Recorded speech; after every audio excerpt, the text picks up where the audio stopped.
A button challenge part 7. Let's go, baby. This video is a part 7. Make sure to watch the previous parts first. Oh, I The have. date is July 6, 2022. The A button. Oh, before I start, last time I did predictions. I don't have predictions this time. I have no clue how they're going to save more A button presses than already saved, and I'm super excited to see how. It's going to be awesome. Also, I hope this isn't the last part, even though it's supposed to be. I hope they discovered more stuff. Let's see. Challenge has completed its 22-year transition from a fun little distraction in the corner of an IRC chat to the single most well-researched video game puzzle of all time. Actually, is crazy how it's developed into that. Not one, not two, but 3 A-press saves at the same time. See, this part I don't how was he going up? I don't get it. This is like the main thing I don't understand. All of them in TikTok What is causing his jump to reset? clock. Of the hundreds of A-presses once needed to collect all the stars, only 16 remain. Though it seemed that the ABC had been dormant for a while, the new developments in TikTok clock actually have been in the making for years. In fact, ever since 2016, there was one leading idea to lower Stomp on the Thwomp to only 1 A-press. At its inception, it could save up to 8 A-presses on 3 different stars. It was a very simple idea, with just one small problem. How small? About the scale of the universe. The idea involved the old Pedro spot strategy. That method was stunted by having to enter the level while the clock is still, which made reaching the Pedro spot so much more inconvenient than what a moving clock could provide. So what if instead the Pedro spot could be used while the clock was on the random setting? Theoretically, through the magic of RNG manipulation, the cog could stay in place for long enough that Mario could build up all the speed he needed That's to jump insane. straight up to the bump at the top of the clock. I thought they always moved. I didn't know they could stop like that. But here's the small problem. To stay still for so long, assuming purely random conditions, the cog needed to roll a 1 in 7 chance 1,200 times. Wow. Simply finding a solution that worked would take longer than the heat death of the universe. There were a few redeeming elements that made the actual odds slightly better. Eversange made a detailed analysis of the probabilities with a more optimistic outlook and found that the odds were much better than Patent Cook's initial calculation. Specifically, he found that once Mario has enough speed, the cog can turn by some tiny amount without breaking the Pedro spot. But regardless of how you spin it, the improbability of the strategy outscaled the number of possibilities that could be tested by dozens of orders of magnitude. So while the Random Cog Pedro spot idea was alluring in its simplicity, it was impossibly intimidating in its execution. It remained in limbo for over 6 years, waiting for something to be found that would make it computable. But that never happened. Instead, it was its competing idea, a much more complex one on the surface, that prevailed in July 2022 and saved 3 A-presses at once. To get some context on the discoveries that led to the improvements, we need to step all the way back to March of 2018. Tyler, Caney, and Batboot were brainstorming strategies to get past the Pola and Bowser in the Fire Sea on console. During their research, they found a promising and peculiar trick that stems from a very obscure interaction. Squish Cancel. When a ceiling and a floor are close together, Mario can't quite fit in that spot. This is the mechanic that makes Pedro spots what they are. However, if at least one of them is dynamic, in other words if it belongs to an object, Mario will get squished instead. Now if at least one of the surfaces involved in the squish happens to be very slanted, by more than 60 degrees, as Mario is getting squished, he also gets pushed off by 10 units. If that push happens to be enough to take him off the floor he's on, then he suddenly finds himself squished by nothing in midair. To prevent that, on the next quarter step, his action state is set to idle instead. Finally, on the next frame, Mario can either do an action like a jump from that state, or he simply enters freefall. The reason this was so promising is that Squish Cancel happens to preserve Mario's horizontal speed while it resets his action back to idle. But there's also an unexpectedly useful.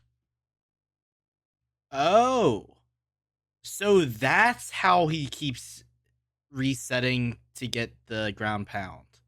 He's getting squished by something. I'm assuming the pendulum, although I don't know. And then it's squishing him out where he does a ground pound, and then somehow he gets back in it and does more ground pounds. That's what I'm thinking here. Full side effect. It also zeroes out Mario's vertical speed. Ultimately, the goal was to use this in combination with high-speed collisions with bullies, but there were missing pieces to the puzzle, and despite all their best efforts for years and years, this idea could never be fully realized. A few months later, in August 2018, a tasser by the name of Super Watermelon 64 was playing around in Jolly Roger Bay when he encountered a very odd glitch. Mario could dive twice for seemingly no reason. This turned out to be the— Is this the same thing as like invisible walls that you can bonk on? Somehow there's an invisible floor, or maybe he landed on the side of the invisible wall. We'll see. accidental discovery of remote Squish Cancel. Oh. If you remember, ceilings extend up infinitely until there's a floor above them. Sometimes, due to imperfect geometry or rounding errors, a ceiling that's supposed to have a floor above it has a tiny sliver that doesn't. This exposed ceiling stretches infinitely upward and causes what's commonly called an invisible wall. If the exposed ceiling happens to have a floor immediately under it and one of them is part of an object, then all the requirements are met to squish Mario even though he's far higher than the game would expect him to be. When Mario is squished, he instantly downwarps to the floor below him. But if there's a steep slope and Mario gets pushed out, his action is set to idle instead. From that point, he can jump or enter freefall again while preserving his speed. Because all of this happens way above the place that would actually squish Mario, this is known as remote Squish Cancel. Immediately, Badboot found that under perfect conditions, the pendulums in Tick-Tock Clock could fulfill the requirements to enable Mario to perform a remote Squish Cancel. Wow. At the time, nothing concrete was found to have it directly save an A-press, but it was one more tool in the box. The other trick that was found during that time, though, was much more evidently groundbreaking. On May 1st, 2021, DS273 published a discovery of Behind Camera Anywhere. Behind Camera Anywhere, or BCA for short, is a surprisingly simple trick. At any given time, the camera has a focus point. Now you'd think that focus point should be Mario, but as it turns out, that would look a bit odd and annoying. Instead, the camera is looking at a constantly evolving point that's roughly this much ahead of where Mario's looking. Now if you lock the camera in place, the focus point will still behave as normal.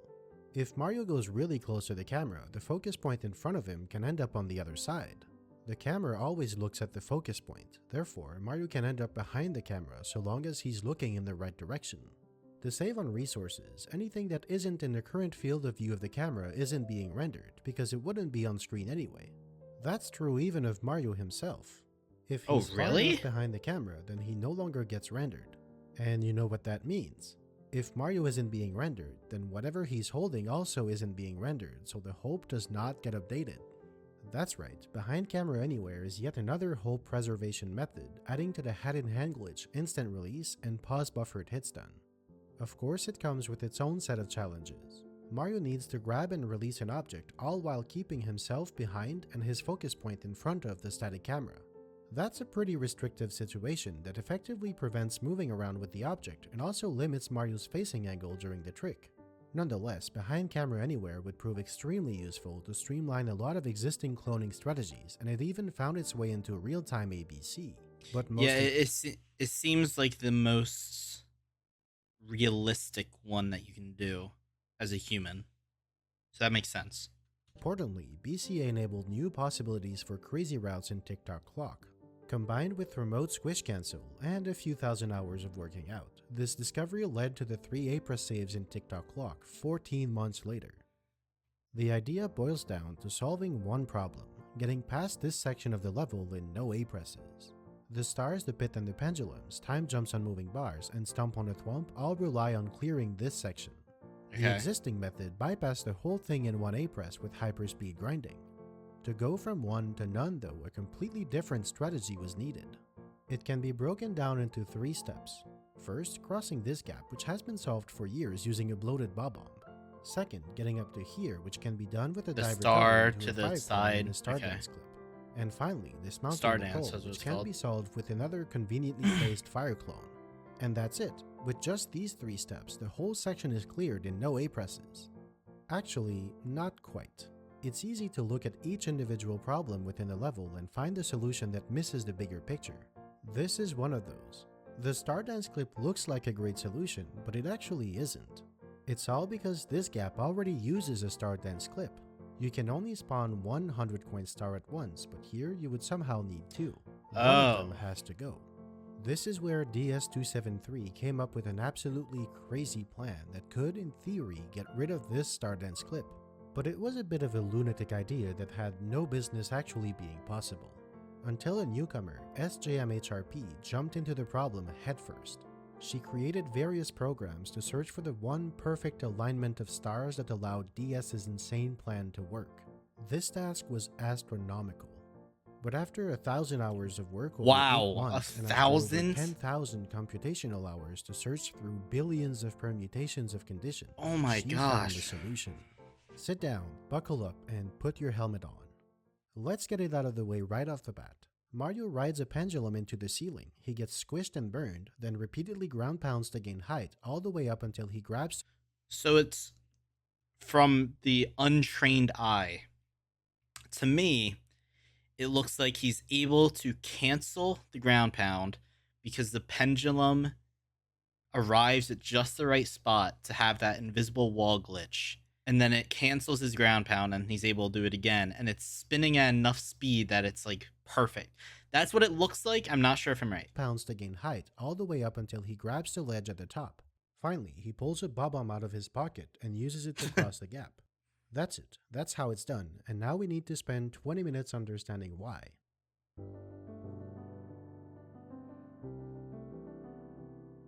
The first step of this ordeal is to manipulate the pendulum.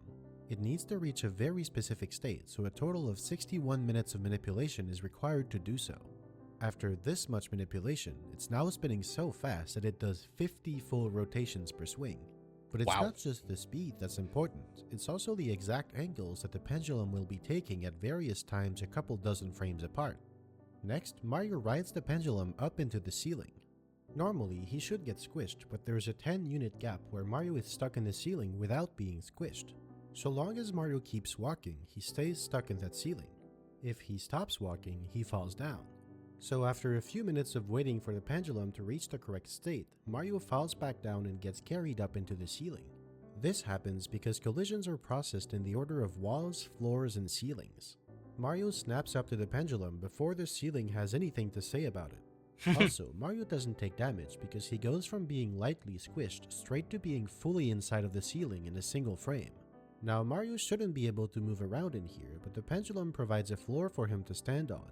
But to be able to reach the higher section, Mario needs a fire bounce from a fire clone. For now, we'll skip explaining why Mario clips inside the pendulum and how the clone got there. We'll get back to that later. After more precise midair walking and waiting, the conditions are finally perfect for the magic trick. Mario turns until he faces out. He ever so slightly enters the back of the wall hitbox, clipping him back out. Then he ground pounds. As the pendulum rotates, it enters a position where, because of imperfect geometry and exposed I was right! Him, canceling the ground pound and resetting his vertical speed back to 0. On the same frame, he's pushed out of the exposed ceiling. On the next frame, he enters He can ground pound again. From there, he can move into the next spot that will have an exposed ceiling and ground pound. Oh, he slightly moves too? That's insane. I thought it was just like the perfect spot each time so he could just keep doing it, but he's actually moving every time. Wow. And again to gain height. In total, this trick is repeated 7 times. This is why the pendulum manipulation was so crucial. The pendulum needs to create 7 squish cancel spots at regular intervals of about 7 to 10 frames with no exposed ceilings in between. Mario can only move by a tiny amount between each ground pound, so all 7 squish cancel spots need to be very close to each other. At the start, the pendulum needs to stay below Mario, otherwise he'd bonk into it. And finally, because the pendulum is only tangible if Mario is close enough to it, as Mario goes higher, the angle range the pendulum can take gets smaller and smaller. When Mario is at the very top, he's too far from the pendulum to do any more squish cancels, but he's still too low to grab the ledge. Thankfully, DS273 had one last trick up his sleeve, a glitchy ledge grab. This wall is made up of 2 sections that seamlessly combine to create one surface. But as it turns out, due to some floating point rounding nonsense, each section has an ever so slightly different normal vector. As a result, there's a float precise position where Mario's 30-unit check finds the lower wall, but the 150-unit check does not find the higher wall, and he grabs the ledge from way below. This glitchy ledge grab was found on November 14, 2020, and it was the last piece of the puzzle DS273 needed to devise his master plan. Once That on this is spot, Mario could use incredible. a bob-omb to cross the gap, a star dance clip to get up the elevator, and a fire clone to dismount the pole. But hold on, how do you get all this stuff here in the first place? That's true. We need to rewind a bit. The last one is the simplest. This fire clone is placed at the beginning of the stage using a preset hope from Tall Mountain and behind camera anywhere. But despite being the simplest, it's not that simple, because Mario needs one of these bob-ombs for cloning, yet the object he's cloning is all the way up here. He needs to find a way to carry an object for an extended time without updating the hope at any step of the process. First, Mario makes both bob-ombs explode one frame apart. Just as he grabs it, the other bob-omb is unloaded. This causes the bob-omb's spawner to load into Mario's hands. Like we've seen before, a spawner is an invisible object. Because it's invisible, it doesn't need to be rendered, which in turn doesn't update the hope. Mario then carries that invisible object up until it also unloads and can be replaced. At the exact moment when it's replaced with a newly loaded fire object, Mario is now behind the camera, so again the hope is not updated. Mario throws the fire clone to the hope where it sits waiting to burn Mario off the pole later on. The clones on the elevator are more interesting, but we'll get to those later. I did promise that I would explain how these fire clones got here. There are 3 of them. One has to be used as a sacrifice to prevent Mario from activating the useful fire clones too early.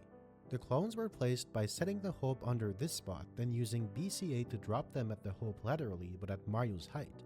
The range of usable heights for the fire clones was pretty restricted, which made the whole strategy harder to pull off. And now we take a look at how the bob-omb magically appears in this spot. It uses a known trick, the out-of-bounds failsafe mechanism, but in a new way. In the past, the bob-omb was placed using a preset hope from another level that happened to be out of bounds in Tick-Tock Clock. But here, the preset hope is already in use, and there can only be one. There needs to be a way to place a bob-omb out of bounds from within the level. Of course, Mario normally can't go out of bounds. On the rare occasion that he does find himself out of bounds, he dies immediately. Yeah. Needless to say, this proved to be quite a challenge for DS273 to solve. The solution he came up with is nothing short of amazing. Here's how the hope can be set out of bounds. Just below this treadmill, 31 units below to be exact, there's a wall overlap.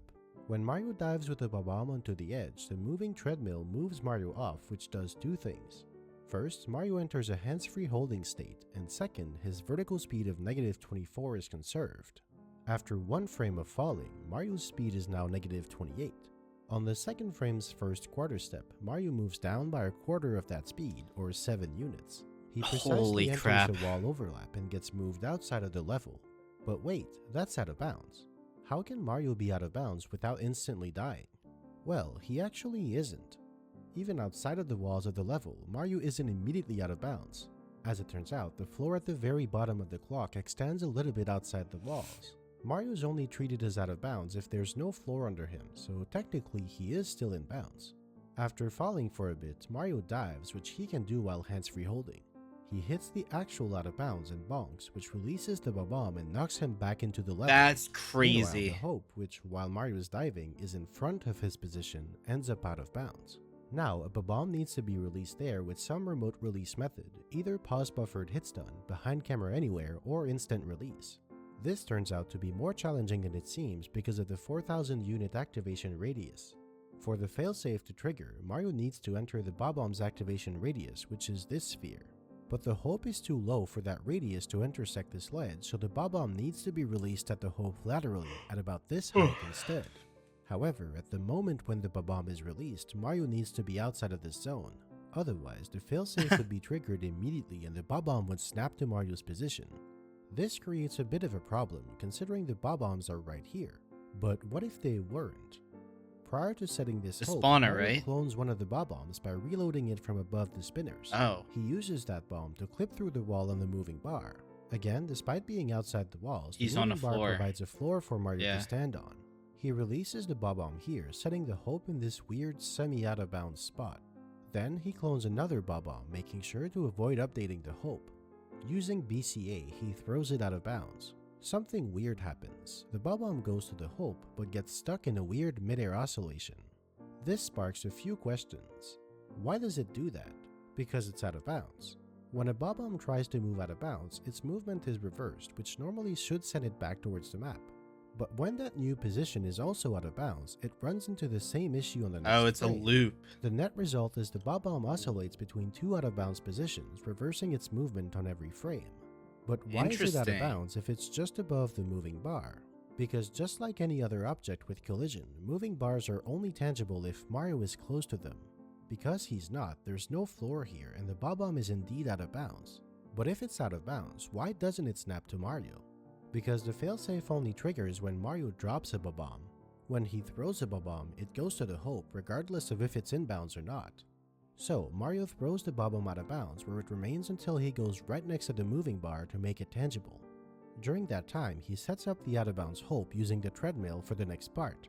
When he goes back to the moving bar, the bob-omb falls on it and clips back in bounds. Just as it's about to explode, Mario dives and performs instant release on the bloated bob-omb. This sends it to the hope laterally, but at Mario's height, far enough away that it deactivates until Mario enters That's its insane. radius. But also, the radius happens to intersect this ledge. We finally got the bob-omb where it needs to be.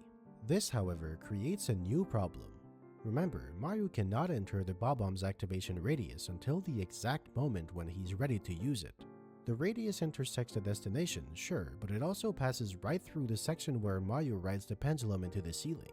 To avoid reactivating the bob-omb early, Mario actually has needs to clip through inside the pendulum as he's Oh my Thankfully, goodness, it it's happens to be so precise. It's incredible.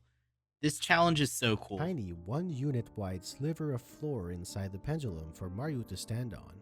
He gets squished by the pendulum and finds himself on that 1 unit slice of ground. He gets burned while narrowly avoiding the walls and the bob-omb's activation radius, and he That's reaches the top of the insane. pendulum with 1 sector of health remaining. At last, after the whole Squish Cancel ground pound chain sequence, Mario can enter the radius and snap the bob-omb next to him. One more detail. Because the bob-omb is bloated at its maximum size, when it snaps to Mario's position, it pushes Mario out through the wall and inside the cage. But also, because the bob-omb is so big, it touches the cage's wall hitboxes, both the outside wall and the inside wall. The outside wall doesn't push it any further out, but the inside wall pushes it all the way inside the cage so it clips in alongside Mario. Finally, Mario can grab it and use it to cross the gap towards the elevator. And that's when we finally get to these two clones. How did they get here? Remember, they can't use their own preset hope because there can only be one. The solution is very simple. You take all of the steps needed to reach this spot, the entire thing, and you do it twice. The first time, after crossing the gap with the bob-omb, you use that bob-omb to place the hope here. Then you go back down and use BCA to release a coin and a fire clone. Finally, you do all of this again and get back up, this time with all the right tools to climb the rest of the way. After all of this work, Mario gets past the pole in 0 A presses. If only it were that simple. No, Remember, there's more. The pole isn't the end here. Several challenges remain. First of all, because there are 3 instances of spawning displacement to re-enter the clock, the level can only be entered with a preset hope a total of 3 times. Get a Hand needs a preset hope, which leaves only 2 uses of a preset hope for 3 stars that need it.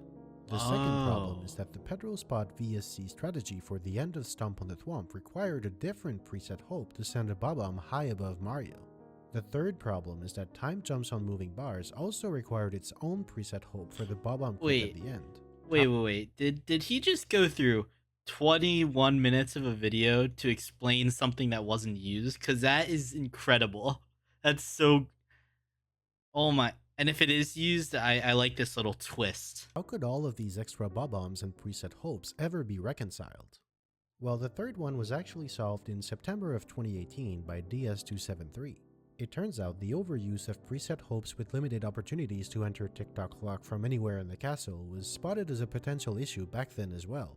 Yeah. In an effort to cut preset hopes out, DS273 figured out time jumps on moving bars without the bob-omb at the end.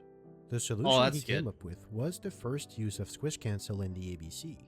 It made use of both pendulums for the ending instead of just one. The far one was used to get some height and dive to this moving bar, and then the other one was the Squish Cancel a dive recover to allow Mario to enter freefall. From a dive recover, Mario can't grab onto ledges, but from freefall, he can.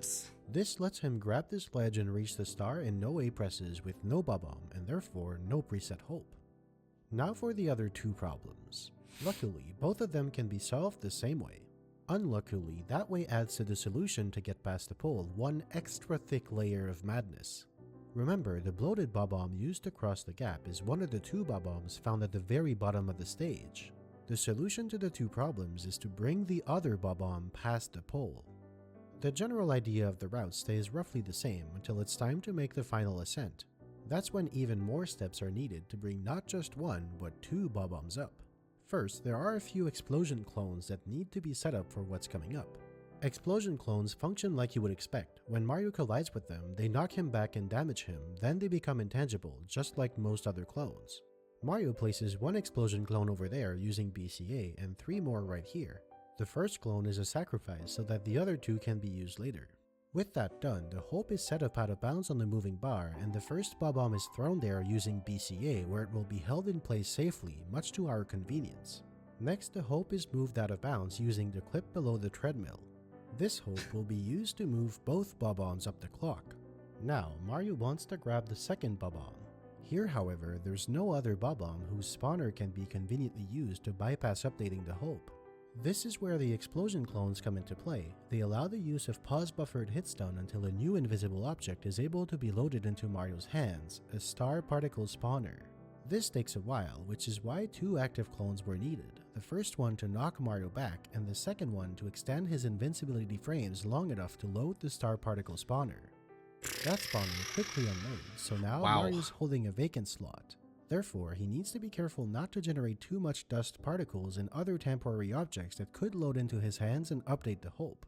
Nonetheless, he climbs up the— so funny that dust particles could screw up this entire operation. That's hilarious. Spinners and reaches these cubes. He loads the bob-omb and drops it at the hope with BCA just outside of the activation radius. This, however, is an awkward position. It's too low to be useful for the rest of the climb and too high to be worked with and dropped higher up. So it needs to be lowered first. To do that, Mario goes down to this walkway and enters the activation radius, snapping the bob-omb to him. Then he does a breakdance kick to get the bob-omb to explode and does instant release on it while it's bloated at its maximum size. This sends the bob-omb back to the hope, but this time a bit lower and a bit bigger. The next step is to climb up to the moving hand, but without reactivating the bob-omb. To do that, Mario can simply ride the wild pendulum up to the hand. This climb just barely works. Mario is less than 1 unit from clipping through the pendulum because it's rising too fast. From there, the other explosion clone comes in handy to set up another pause buffered hitstun. Mario enters the bob-omb's activation radius, grabs the bloated bomb and gets pushed off the hand, where he drops it back to the hope, still bloated but much higher this time. Then it's back to the first bob-omb. Again, it's dropped to the hope, bloated as well, using instant release. The 2 bob-ombs end up very close together, the first one slightly lower and the second one slightly higher. After the Squish Cancel ground pound chain, it's time to reactivate one bob-omb. The 2 radii are very close together, and as it turns out, because it's higher, the second bob-omb's radius is the one that Mario enters first. That's crazy! That's the one that gets reactivated, and the other one is kept in place for now. This proves to be quite the problem though, because the range of motion is extremely limited. This time, when the bob-omb snaps to Mario, it pushes him not completely inside the cage because that would load the other bob-omb. Instead, it pushes him between the 2 walls where their combined push cancels out. While in there, Mario has 2 frames where he's able to move out of the way until he exits the outside wall hitbox and he completes the clip into the cage. At this point, he's within 1 single unit of activating the other bob-omb. Finally, he's able to grab the bloated bob-omb and do the rest of the sequence. After getting past the pole, he can retrieve the first bob-omb by entering its activation radius. We're almost done. From here, the bomb has 2 separate purposes. In the pit and the pendulums, it's used to replace the hope at the top of the pole before collecting the star, so that after re-entering the clock, another star that gets past the pole can be done right away. The last detail to consider for that star is that because it's now down to 0 A presses, Mario can't kick the wall to recoil into the star and set up spawning displacement. So a punch is used instead. Dude, that works too! I didn't even know that! Execution proved to be a lot more difficult and precise. In order to receive the recoil speed and touch the star on the— Let me guess how this functions. So in order to receive the speed, you have to punch the wall, grab the star, also have no floor under you. I am assuming it's just those 3, and I guess maybe not flying to another floor.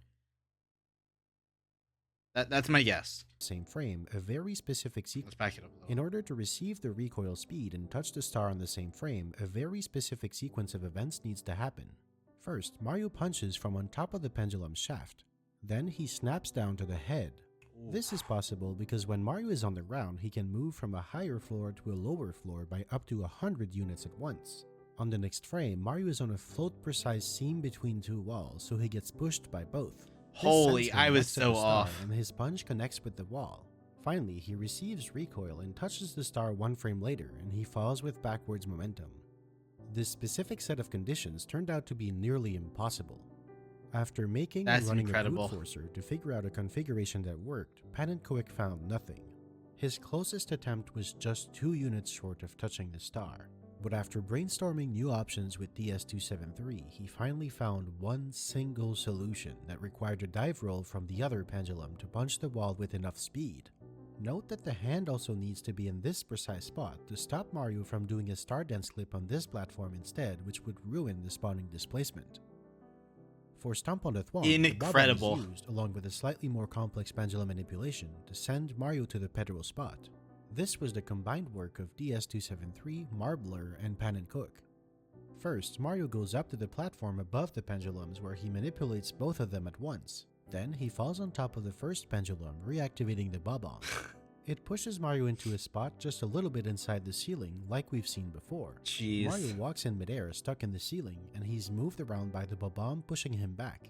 Once he gets into the pedal spot, the rest of the strategy is very much like the last Stomp on the Thwomp improvement. He gathers nearly 700 speed, then uses a double VSC to reach all the way to the Thwomp and collect a star in a single A-press. And this is how Tick-Tock Clock went from 7 A-presses down to only 4, 3 of which are to enter the stage.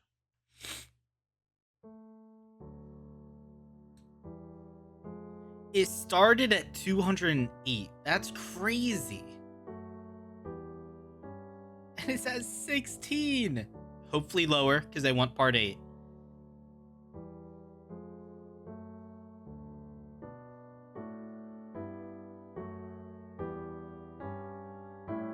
This is where we are today. There are 15 presses left in Super Mario 64. Wait, did I say 50? I was about to say, he just said 15, right? Oh, what's this called? Bully Battery, right? It's called Bully Battery. I think I saw a clip of this on Speedrunning Reddit.